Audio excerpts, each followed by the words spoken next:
Hermoso diálogo entonces que encontramos en el capítulo 6 del Evangelio de Juan, llamado prácticamente en todas las traducciones de la Biblia como el discurso del pan de vida, porque los comentarios que va a ir haciendo la gente van a provocar en Jesús una catequesis realmente hermosa. Una de sus formas de presentarse en el Evangelio de Juan, hay mucho de esto y mucho diálogo que lleva a la fe o no. O sea, acá lo interesante será al final del capítulo ver si esa multitud adhirió a Jesús o no. Esto recién lo sabremos el 22 de agosto. Jesús con sus discípulos en Cafarnaúm, los discípulos misionan, vuelven, le cuentan, Jesús le dice vamos a descansar, van a una región ahí cerquita de Tiberíades, allí se produce el milagro de los panes y los peces, la gente vuelve, no es una historia muy de leyenda, es muy posible todo esto, está todo muy pegadito, son lugares muy cercanos y es muy lógico esto de que la gente lo haya buscado y haya llegado un poquito después que Jesús. La gente pregunta, ¿cuándo llegaste? Y Jesús, que se compadece de esa gente, ya lo sabemos, lo dice el Evangelio. Sin embargo, y esto lo tiene Jesús en las PASO no pasa ni loco, ¿no? Demasiado honesto, demasiado sincero como para ganar una elección. Siempre hace esto Jesús, no es la primera vez. En el Evangelio de Lucas hay un pasaje también que la gente lo apretuja, lo sigue por todos lados y Jesús dice, bueno, el que quiera seguirme, que agarre su cruz y me siga. Entonces acá Jesús les dice, bueno, ustedes me siguen porque comieron hasta saciarse, no porque hayan entendido el signo. Ustedes no entendieron el signo, ustedes me siguen porque comieron hasta saciarse. Clarito Jesús. Clarito para también clarificar la sensación de ellos. No seamos malos con esa gente. Revisemos si nosotros a Jesús lo seguimos por amor y no por algún interés, que por ahí puede no ser material. Ahora, si vos vas un día, imagínate hoy, pasás hambre en un lugar y un tipo hace así y con 5 panes y 2 peces te da de comer, también se puede entender la tentación de la gente. Entonces, Jesús aclara, y ahí se inicia el diálogo. La gente le dice, ¿qué tenemos que hacer? Es una pregunta muy común en la Biblia, y más en el Nuevo Testamento. Su prédica, su bautismo, la gente le pregunta, ¿qué tenemos que hacer? En el acontecimiento de Pentecostés, después de un hecho tan maravilloso, cuando Pedro empieza a hablar y da su discurso, la gente le pregunta, ¿qué tenemos que hacer? Y a Jesús, después de este episodio de los panes y los peces, también de un hecho tan maravilloso, y que Jesús lo empieza a explicar, la gente le pregunta, ¿qué tenemos que hacer? Apuntando, como buenos judíos, a las obras de la ley. ¿Cuál es la respuesta que se espera? La recetita. Hagan esto y esto. Entonces la pregunta es, ¿qué tenemos que hacer? Y Jesús dice, crean. La obra es creer. No la fe como creencia, sino la fe como adhesión. No es la fe, lo hemos dicho muchas veces esto, ¿no? Creo en Jesús, sino le creo a Jesús.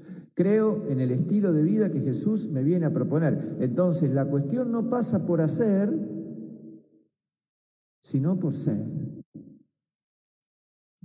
La cuestión no es realizar acciones, sino generar en el corazón una capacidad de recepción del misterio de Jesús.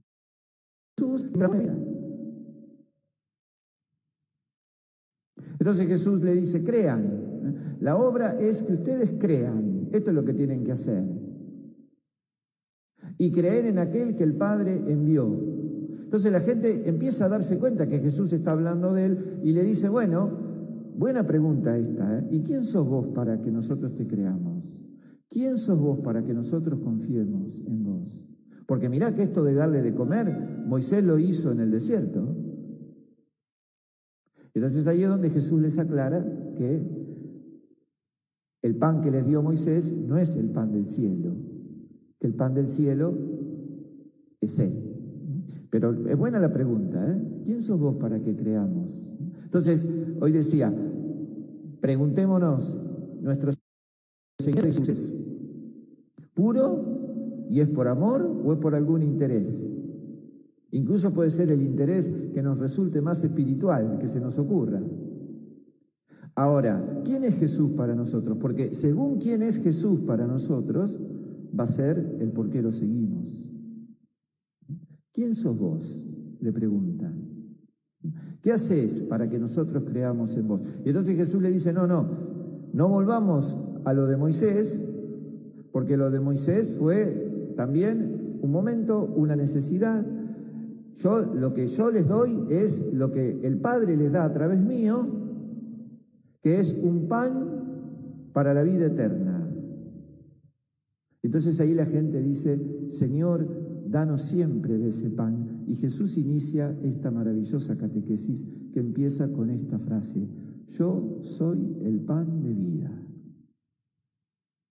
Yo soy, que es la forma de presentarse de Dios, yo soy el pan de vida. ¿Quieren saber quién soy? Bueno, no soy solamente pan de panza, ni siquiera Jesús es solamente pan de misa. No hace referencia Jesús al pan que alimenta nuestro cuerpo, pero tampoco hace referencia al pan que nosotros celebramos en el culto.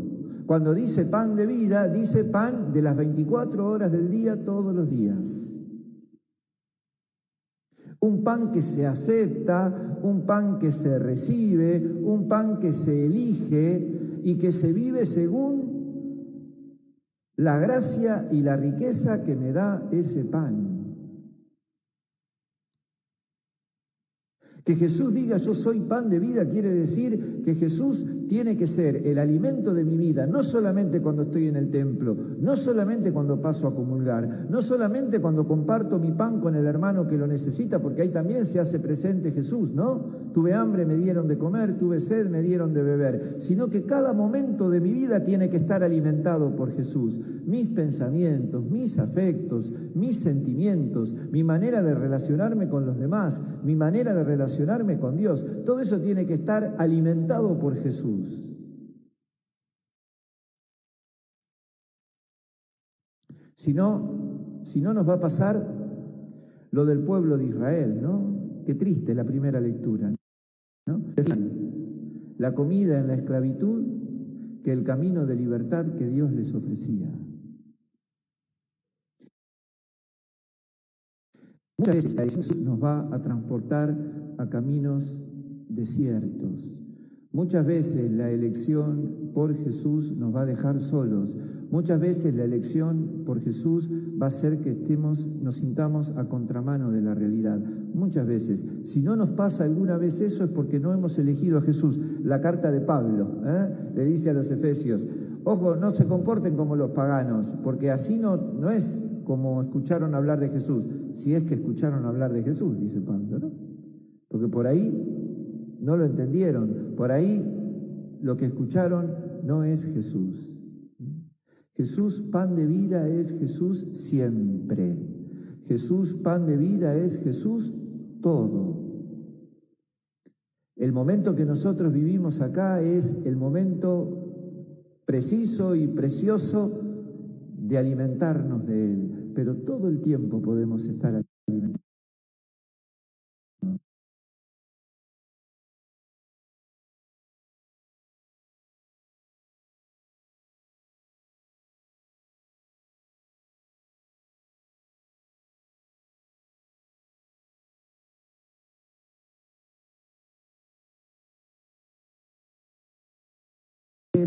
De una vida que se manifiesta en la comodidad, en los intereses? ¿Por qué no muchas veces en pensar en una fe cómoda, en una fe que no compromete, en una fe que me asegura hacer ciertas cosas para llegar a la vida eterna, pero que no supone un verdadero compromiso de quien lo eligió a Jesús, quien lo ama a Jesús y quien lo sigue? Por eso pidámosle al Señor, a un ratito nomás, de volver a recibirlo en la Eucaristía, que nos haga capaces de reconocer su presencia,